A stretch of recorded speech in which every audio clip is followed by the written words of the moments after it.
Welcome, everyone, to DEI After 5, the show that focuses on topics across diversity, equity, and inclusion with some of the brightest minds in the industry.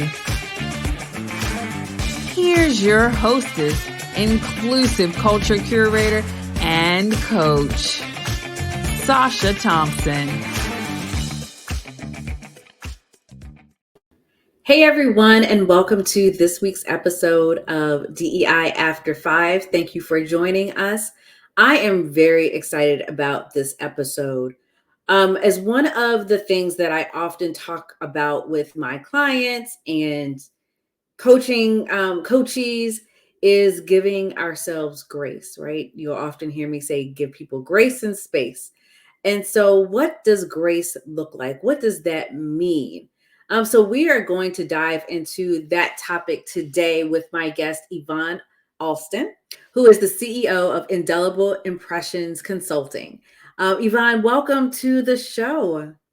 Oh, I'm so honored to be here today. Thank you so much for having me on your podcast today, Sacha. This is going to be an amazing conversation. I truly believe that too. So for folks who may not know who you are or have not seen you on these social media streets, tell us a little bit about yourself. Oh my goodness. Yes, these social media streets. And let me tell you, these DEI streets are bananas right now, but I'm happy to be a part of the community nonetheless. I would like to say at heart, I'm a culturist. I love working with different organizations, nonprofits, for-profits, university systems, governmental entities to advance capacity building, leadership skills, and all under the foundation of diversity, equity, inclusion, and belonging. I'm also an unapologetically authentic human, which basically means that I don't make myself small anymore to fit in spaces so that I'm more palatable to others. I'm very clear about who I am and the things that I am unapologetic about.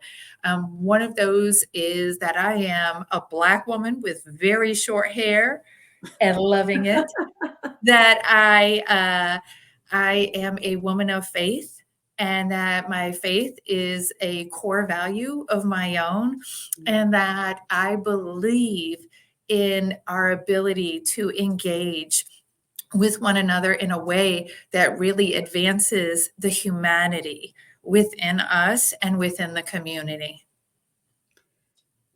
Yes. I just needed to take a breath after that because I think that we've forgotten how to be human, right? I think that we've forgotten how to see others as human. And, when you and I were talking and for the prep for this, we were talking about this whole cancel culture, that's out there of just cutting people off. And if it's not my way, then I don't want anything to do with it, which is causing so much harm. And so when we talk about, the humanity of this work, just humanity, period, what does that mean to you? What does that look like for you? So many things.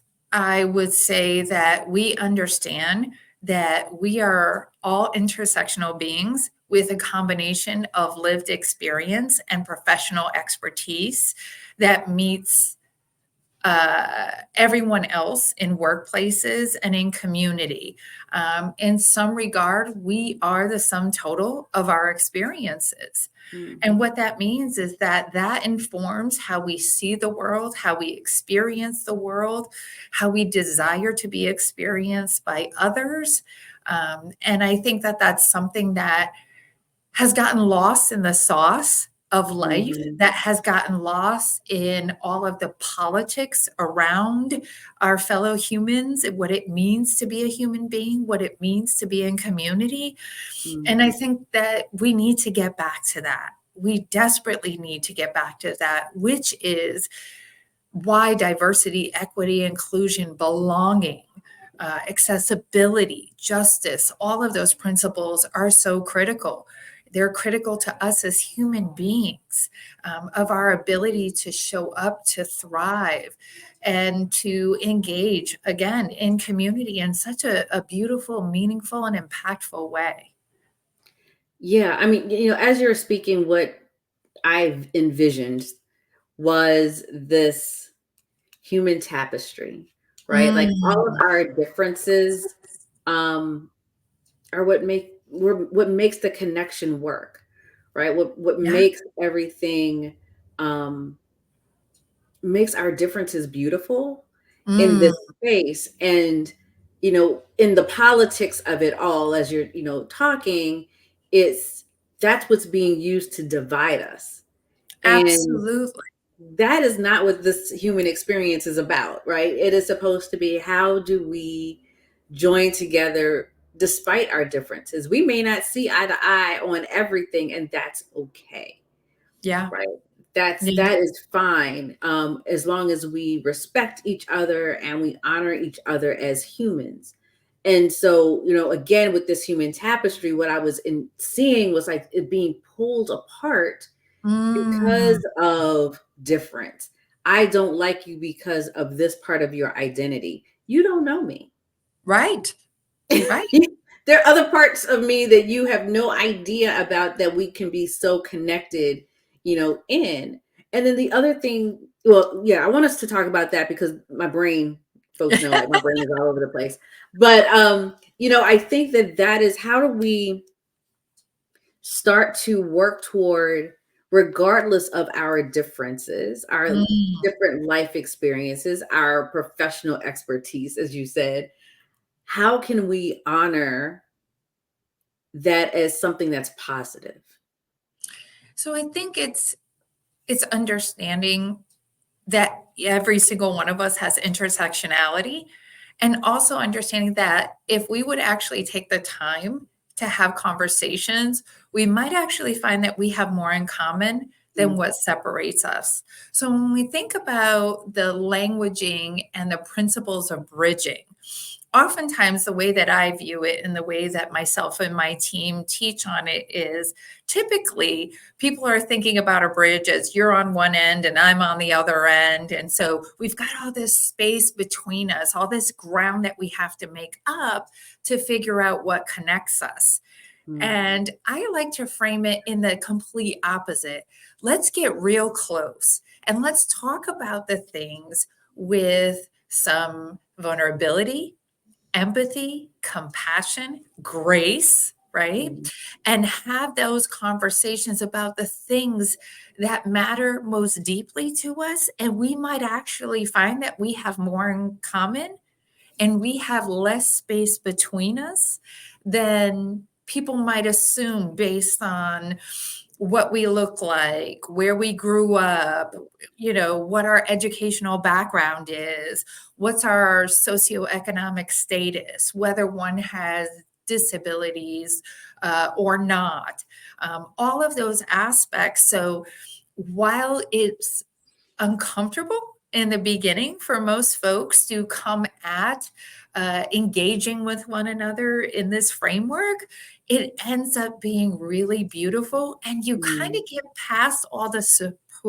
superfluous nonsense or the things that oftentimes are less meaningful, the small talk, the mm. things that aren't really connective tissue. And instead, we start to tether to one another much quicker. But it does require something of us. It requires that we come to conversations and opportunities to engage with others with the least amount of preconceived notions, that we keep judgments at bay, and that when those unconscious biases come up and become conscious within us, we are doing those required things to mitigate them so they don't impede the connection. You know, I tell you, my brain goes all over the place. 'Cause I'm just like, yes, yes, yes, yes, yes, yes. What it reminded me of was, as a kid, and I still do this to this day, and I don't Mm, even know where it started, was I'm like, ooh, I want to find a bumper sticker buddy.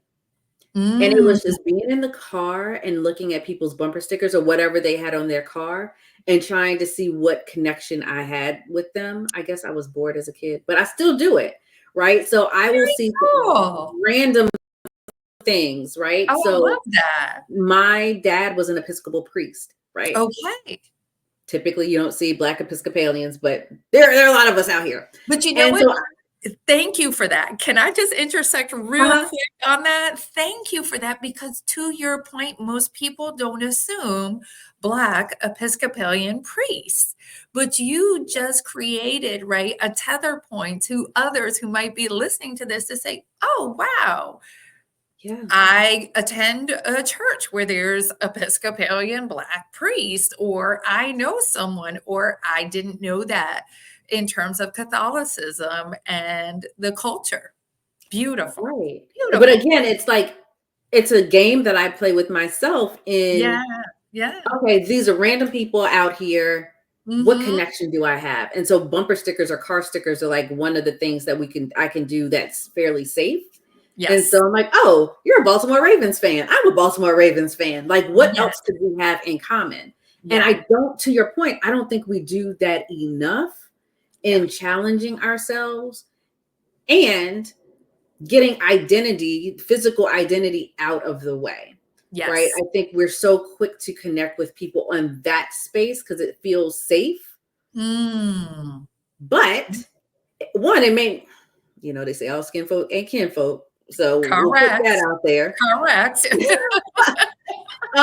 But you may be missing out on other opportunities to connect with people. Yes. So, again, as you're talking, I'm like, wow, I worked in an organization where I was doing marketing, and they had asked me to support another team, and I had to meet with the head of sales for that team. And I'm trying to figure out, I'm like, okay, we both live in the DC area. All right, what else do we have in common?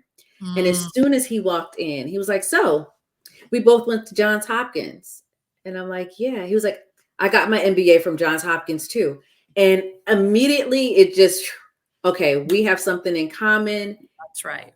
I mean, and we just had the best relationship after that because we had that common thing, right? Yes. And so it allowed me moving forward. I felt a level of comfort that when something went wrong or if there was an issue, we had that foundation. Yeah. And so I think so many of us overlook these opportunities to connect that aren't visible or maybe hidden in some ways, right? There may be folks that have children on the autism spectrum that you may not know unless something is disclosed. And so, as we're talking about space and grace, right? This is part of that space piece.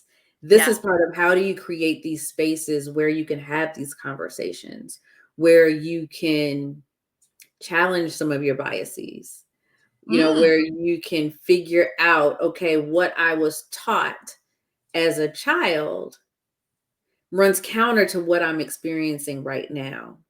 And that's so important. Yeah. Yeah. And I think that we can do that in so many different environments.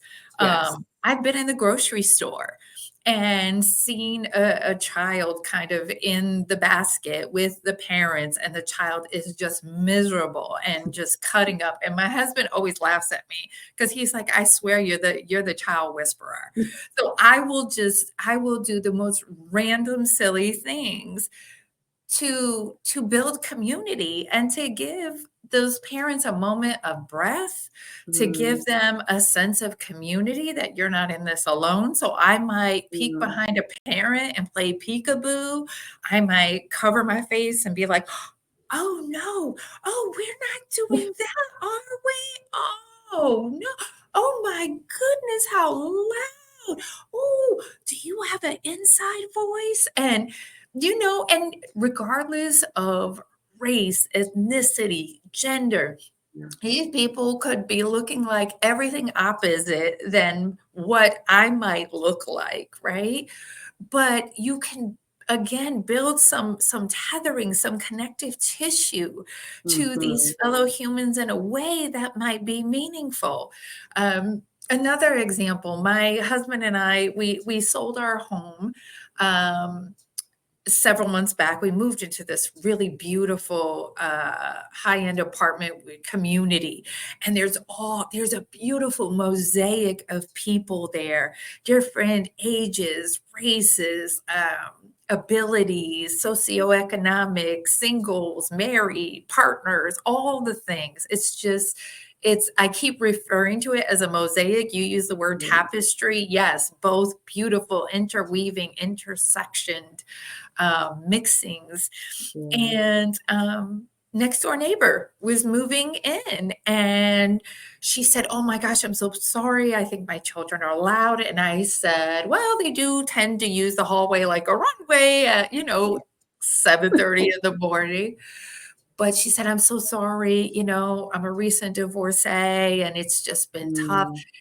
And when we talk about grace and space, I was like, I'm remarried. I remember what it was like tapping into my own humanity as a single mom for a season of going through a divorce, trying to manage all the things, trying to balance life, being a working mom as well, all those things. And I was like, you know what? We're going to have to lay down like a landing strip or something here. And so her son, I made it a point to connect with her sons. And her little son, Oliver, he sees me and he's, "Miss Yvonne," and he screams at the top of his lungs. He comes barreling down the hallway. I drop whatever I have because I'm getting ready for the I'm like, okay, Come on, right. He's going to knock me down. This is an NFL moment, but I'm here for it. And he gives me the biggest hug, and she goes, "He doesn't do this." And I dare say, I don't believe that I am necessarily so special, so unique. I think I've done exactly what you and I are talking about. It's creating grace and space for our fellow humans to say, I've got, to an extent, open arms for you. We might not look alike. We may not live alike. We may have differing perspectives. We may have differing politics. But the one thing that is common to us that can never be alien, I believe, Maya Angelou said, is that we are humans. And I know that's not the exact quote, but there is a quote that she has that supports that nothing can be alien to me and nothing can be alien to you because we share humanity. And I think if we can infuse that more in the way that we are engaging and intersecting with fellow humans who need oxygen the way we need oxygen, that needs space and grace just like we do every single day, because none of us are perfect humans, I think we can diminish some of the polarization that we have in society, and some of the divide and the factions that we have in our communities. Because going even into this political season, my goodness, people are entrenched and don't even fully understand, I find sometimes, why they are entrenched. But if we can create more grace and space, there can be more open dialogue, more education, and more moving away of the different barriers that are blocking our connection points. You know what? Yes. And I'm always one to talk about like the need for community and understanding community and our responsibility in community. That part. And, sometimes it's challenging those folks that are in our communities to think differently, right? Yes. So part of my responsibility in, whatever community I'm in, I find that role is educator of some sort. Be it of new knowledge, be it to change mindset, whatever it is. And, again, speaking of this political climate, I was in a situation not too long ago where, this woman was talking about, oh, immigrants are just poisoning this country and blah, blah, going on a tirade. And the question, I asked was, so I'm going to change the subject, right? So we're good, right? She's, oh my gosh, I love the work you do. You know, you've been great and blah, blah, blah. And I was like, Mm. you realize I immigrated to this country. Mm. I didn't become a US citizen until 2016, though I was raised here. And when I tell you the cognitive dissonance, Oh, I am sure. I am right? sure. And so it's like challenging folks. And I didn't do it. And going back to cancel culture, I could have easily been like, you know what? I'm done with her, Yeah. done with you. And there are people I have cut out of my life because you bring nothing but stress to me. However, that's self-preservation. However, my approach was, let me educate, let me challenge what you think of. And so let's start to break down, when you say immigrant, what do you mean? Mm-hmm. Yeah. And let's be very specific about that. Because if you're talking about Black and brown immigrants, Yes. like, do I fit that stereotype? Mm-hmm. Right? They're uneducated, you know, all of these things. Mm-hmm. So let's challenge. And I think that that's a big part of being in community and giving that space and grace is, how do we educate in a way where we're not taking that burden on ourselves all the time, but Sure. we can at least lead people down a different path so that they can continue to educate themselves. I agree. And, you know, there's two thoughts I have. One is that cancel culture has created too much opportunity for discarding our fellow humans. Mm-hmm. That when we have a difference of perspective and opinion, that automatically we stage left, or Mm-hmm. we put them stage left, right? Because all of a sudden, that is all we think about them, is this one particular, perhaps verbal or even content of character misstep. Yeah. Right. And that becomes, then we decide that's the sum total of who you are. Yeah. Is this mistake you just made verbally, intellectually, whatever that is, culturally? And that's just not fair, because we are all imperfect beings. And so the fact that you took, then my second point, the opportunity to say, rather than to let offense be my automatic response, I'm going to see if I can transform this into a learning opportunity for this individual that might further diminish bias and how this person sees immigrants, for them to understand that there was not only an unconscious bias, but also an ignorance that was there about how they frame their perspective and their ideologies around who is an immigrant. What does an immigrant embody? What are the characteristics? What is the look? What is the intellect? What are all these different things? And so I do think, and I'm thinking of my late dad, who said to me early in life a couple of wisdoms, and one of them was, make no mistake, you might be lighter skinned, but at the end of the day, you're still a Black woman. And so while some of your experiences might be very different and unfair to not only you, but also to the rest of the Black culture, that you are still a Black woman and people will treat you and mistreat you accordingly.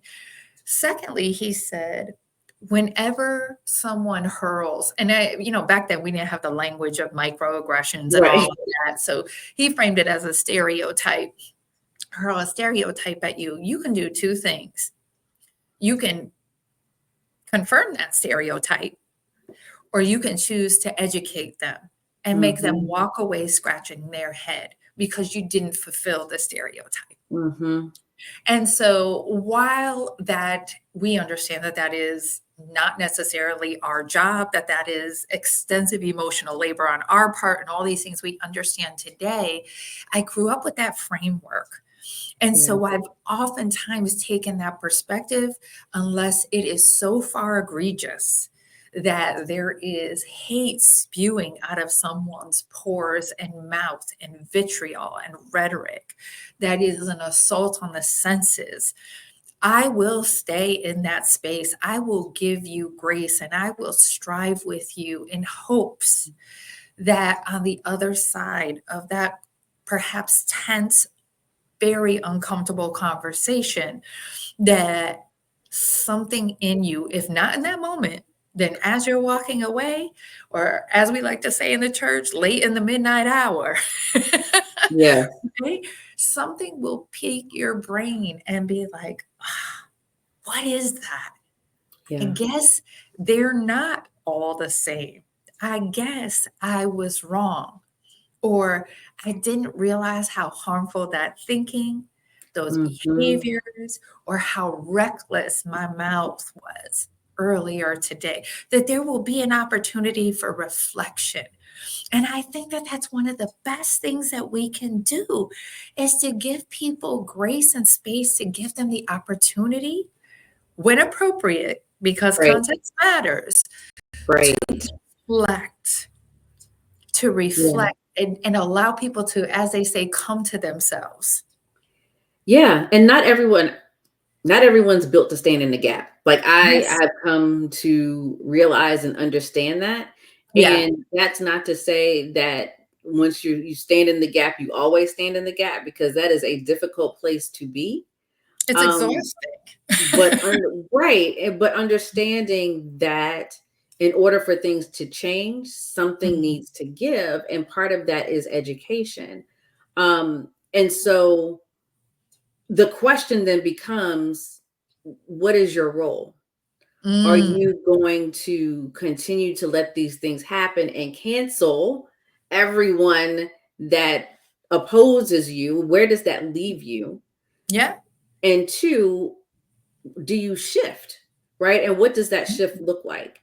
And that doesn't mean you stand in the gap all the time. You might stand up to one person, and that's what matters in that moment. Yeah. But then understanding, and it kind of goes back to giving ourselves grace as well. Yeah. I don't have the capacity right now to take this on. And so, yeah, I'm good. Right. Like I've had those moments too, where it's just like, nah, I'm Yeah. good. Not I'll approach today. this. Yeah. I'll Not deal with today. this another time. But right now, Yeah. sister girl is in me and she's ready to come out. And this is not going to end well. So Yes. let me just take a moment. Yes. Yes. So I have to remind her, I call her the chick in my pocket. And she's got on stilettos and skinny jeans and a leather jacket and big hoop earrings. And she's not having it. She's not having it. It is a not today. No, not today. Maybe not tomorrow, but definitely not today. Yeah. And And I those think moments are okay too. they are. That's what I was just about to say. They are okay, because you have to know where you're at as to whether or not you can give that grace and that space to someone else, and to judge that appropriately. Because otherwise, what I think happens is when we try to force ourselves into that, we can do harm. We can do Absolutely. harm. We could be a little reckless, right? And then we have to go back and ask for grace, ask for space to apologize, and all of these things. And not to say that mistakes are the end of the world, because mistakes oftentimes are stepping stones rather than setbacks, right?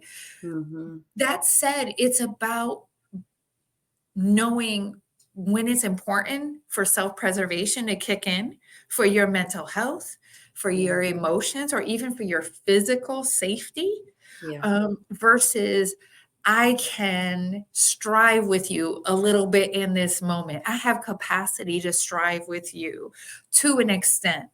And when it gets beyond my capacity, then I got to know when to say, you know what, I'm not sure that we're connecting the way that I hoped we would. I think we both put in a great effort here, but it's just not syncing up. Perhaps we can come at this another time, right? And I'm thinking of the colleague situation or even a family member. Ironically, tomorrow I'm going to be speaking at an event, and the whole focus of that event is bridging perspectives, the art of civil discourse. And it's something that has been, as we started talking at the top of this podcast, that it's very much a lost art form. And what are the ways in which we can engage in ways that has a foundation of civility that is critical to, again, us being able to be in community with one another.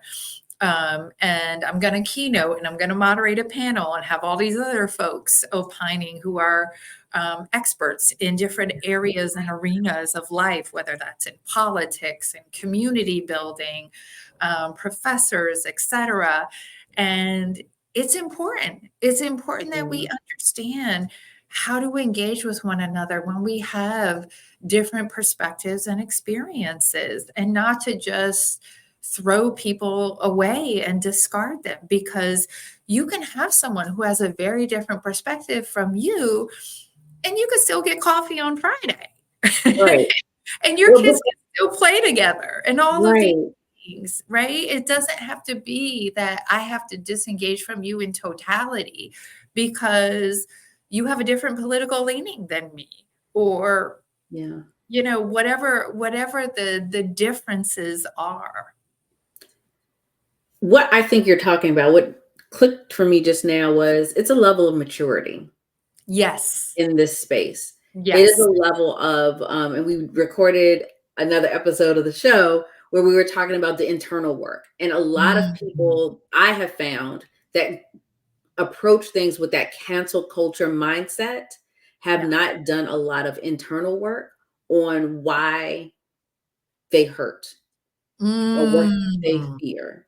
Yes. And so there's a level of maturity that needs to take place in understanding, why am I reacting this way? Yes.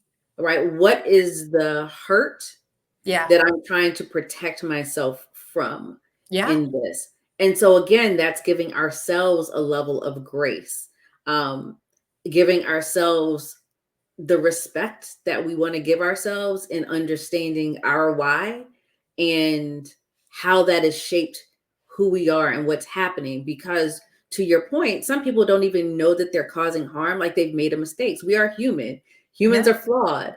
And so to be able to cut someone off from one mistake says, okay, there's another level of hurt that's happening here that has nothing to do with that person. Yep. And they're reacting. And that needs to be unpacked. Right. Yeah. And so it's required of us, I believe, especially those of us in this space, to do that self-work. I am a big fan of therapy. I think therapy is amazing. Quite frankly, I think because trauma is a great equalizer across humanity, that in order to do the least amount of harm on our fellow humans, I do believe we have a responsibility to go to therapy and work through some of those traumas, because whether you are technically in this space that you and I are both in or not, we know the old adage, hurt people hurt people. Yes. And so we have a responsibility, I think, as fellow humans, to try to do the least amount of damage possible. And if there are things that we have suffered, in order for the best version of me to show up for everybody else, I've got to do that work. Yeah. I absolutely have to. And that's something that I hold very dear as a principle for myself. And I talk about that a lot, that the best version of me for me is the best version of me for everyone else. Yeah. When I am healed, when I am whole, when I have capacity, when my well is full that people can come and draw from, then that is good, right? And then I am watering others. But if I don't do those things for me, I inadvertently, mistakenly will do harm. And so for me, that's risk mitigation 101. And I think also for me as a woman of faith, that Yeah. I have that responsibility as well. Absolutely. And I don't shy away from going after the one lost sheep. And that's just a part of my personality too. I keep using the term strive, but I will sit with you in, even if you are sometimes diametrically opposed to my mere existence. One of the most amazing conversations, most meaningful and pivotal conversations I've had in my lifetime was with a skinhead, a former skinhead who was all tatted up and literally had hate tatted on his throat. And he wanted to sit and have a conversation with me in the workplace because he was being othered. Ironically, Really? he was being othered. And he said, nobody wants to talk to me. Nobody wants to engage with me. This isn't who I am anymore. But I've got the cover of this book. And I said, well, yeah, it's kind of a scary cover, my friend. Mhm. And people were like, Yeah. are you going to sit and talk to him? Are you really? And I said, absolutely, because it's a learning opportunity for me. And clearly there's something that he wants to connect with me on that is important to him. So I'm going to sit and I'm going to hear him out. And what I discovered at the root of him joining that organization, just like any other community group, like gangs and things like that, he was looking for inclusion. Yep. He was looking for belonging. Yep. And he found himself joined up with this organization and then found himself at some point in life like, did some time in jail. This isn't exactly what I thought it was going to be. And through this conversation, I was able to coach him on how to bridge to other folks. I was able to talk with leadership and say, hey, I understand. Does great work, shows up on time, is performing well, all the things. And yet this book cover is limiting him. And so can I speak to his peers? Can I speak to his team in a way and try to create some tethering with him? And probably about a year ago, I had heard that he was still at the organization. He had actually made some friends that he was looking into having the tattoos removed because he actually had insurance and things like that and financial means to do that. And what a missed opportunity that would have been for me to have tested my mettle, so to speak. Am I made of strong stuff that I could do that? And all of the learnings that came from that. I learned more about the genesis of one's hate. I learned more about how important inclusion and belonging are. I learned more about resiliency. I just learned so much. But had I not had grace and made space, it never would have happened. Yeah. And that's why I say, in these roles, we are constant students, right? Oh, We are not yes. experts because there's something that we can always learn and grow and push ourselves in this space. You had a great transition just now when you talked about, giving from the well, right? How do you fill your cup? What are the things that you do to take care of you so that you can give to others? Because I think so many of us, and I'll say it often, we need to fill our cup so we give from our overflow. We can't give from an empty cup. We can't give from an empty vessel, right? So what are the things that you do to take care of you so that you can take on the kid that's about to wrestle you right in the hallway or the former skinhead? Because that takes a lot. So what are some of those things? Yeah. I take the things that I give, right? So that grace and space, I give myself grace for when I need to step away, when I need to isolate, and take some more space for myself. One of the things that I'm a big fan of is what I call titleist time. Titleist time is when I isolate and kind of step away from all of the titles that I hold in my world and my life. So that means for a specific window of time, I'm not daughter, wife, mother, Auntie Yvonne, next door neighbor, catching random kids. I am not friend and all those things. I separate and withdraw myself so I can just be Yvonne for a limited amount of time and reconnect with her. Who is she? What does she need? Sometimes I need to go get lost in a crowd in a different geography where nobody knows me so that I can just be a face among many, put in my earbuds and window shop. And enjoy a hot cup of coffee. Or another practice for me is floating. It is where you go into a spa and you have this separate room with this kind of like a tub, and it has high salinity, and the whole goal is sensory deprivation. So no lights, no music, you can't even see your hand in front of your face, and you float quietly. And for me, that is my time to tether more deeply to the Trinity, and to literally become weightless as much as possible, not just in physical being, but weightless in mind, weightless in emotions, all of those things.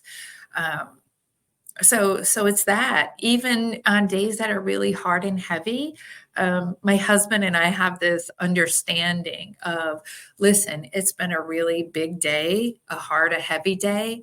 I don't have capacity to engage. So we can breathe the same air. We can sit on this couch. We can watch this show. But in terms of like having a full-on discussion, I don't have capacity for that. Like, I just don't. And because of this work, and he knows how much I pour out, he gets it. And then he graces me to give me that space and say, okay, there's enough room, air in the room that we can breathe comfortably. And I always appreciate that, because that means that he understands me, he sees me, and he also gives me what I need so that I can go back to it the next day and do all that's required.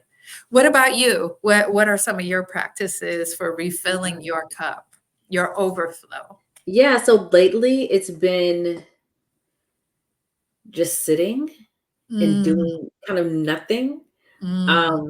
And it's interesting. So we are in this space of like, we're getting some work done in our house. And so my office is temporarily moved upstairs. And I'm like, you know what? Just being in this different space, let me just sit here and do nothing.